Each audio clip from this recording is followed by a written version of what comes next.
In Finnish, there's a word which is called sisu, S-I-S-U, and it's a little bit like grit, like perseverance, that you sort of never give up. It was one of these, World War II, Winter War type of things. I'll never give up. I fully realize this is a little bit like, Finland against Germany in football, and I wish it was ice hockey. But football it is. But then again, the Finnish team has been playing quite well lately, and the German team hasn't been playing that well. I think this whole commission president thing is an endurance thing, and this race, of course, it's quite unusual for those who don't follow politics. I mean, first you have a primary for the party, yeah, that's the swim. Then you have the European elections, that's the bike, 6-7 months. And then you still have to form a government or commission, so get the support of the European Council and the Parliament, and that's the runs. So it's very unusual that you begin a race 1 year before the actual result is, because the new commission starts on the 1st of November, so basically exactly a year from now.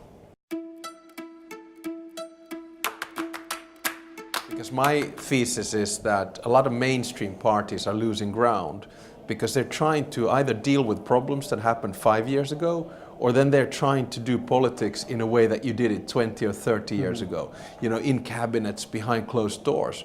And of course, technology has changed everything in politics. I mean, you have social media, you have other forms of media, so why not do things more transparently and in a more open fashion? I'm a typical Scandinavian male, equality between the sexes, tolerance, social welfare state, social market, so on and so forth. So we have a few differences. And probably on values, I'm a little bit tougher on Orbán than Manfred would want to be. Do you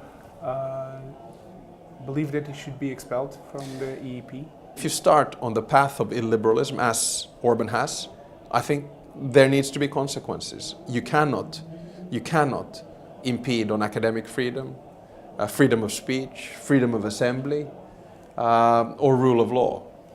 If that is the case, then we need to have a discussion. So my suggestion is threefold. Number one, we have a dialogue, frank and open. Number two, on the basis of that dialogue, he signs a declaration of values, which are EPP values.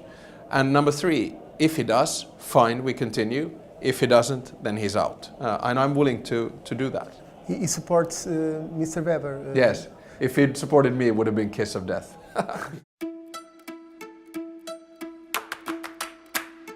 Look at what Italy is doing right now.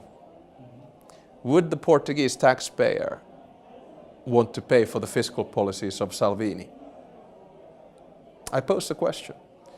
Because what he is doing is taking a budget deficit of 2.4%, 3 years running, 40 billion euros per year. I don't know what the Portuguese national budget is, but in Finland it's 55 billion. How do you explain that to your voters? I never want to be in the same situation again. When you were a finance minister, we had another European crisis here, let's call it like that.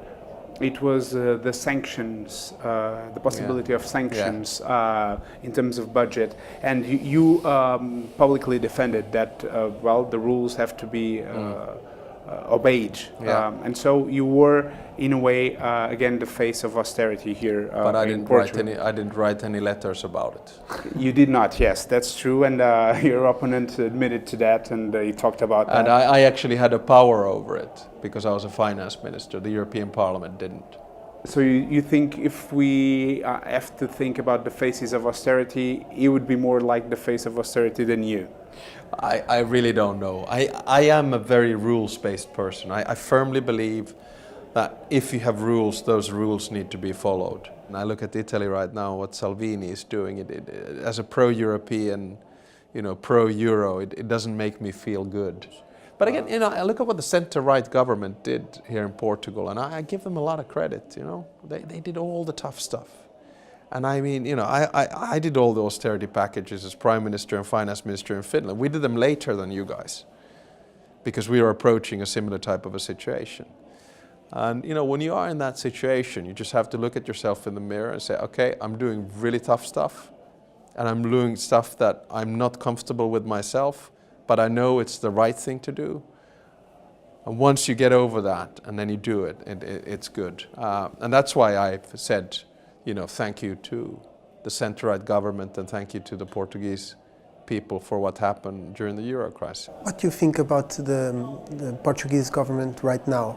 I don't know if you know Mr. Centeno, the Eurogroup. And I don't feel very comfortable commenting on sitting governments as such, but all I can say is that I do think that a lot of the good things that are going on in Portugal right now in terms of economic growth and jobs, etc., the seeds and the foundations of that were set during the previous government.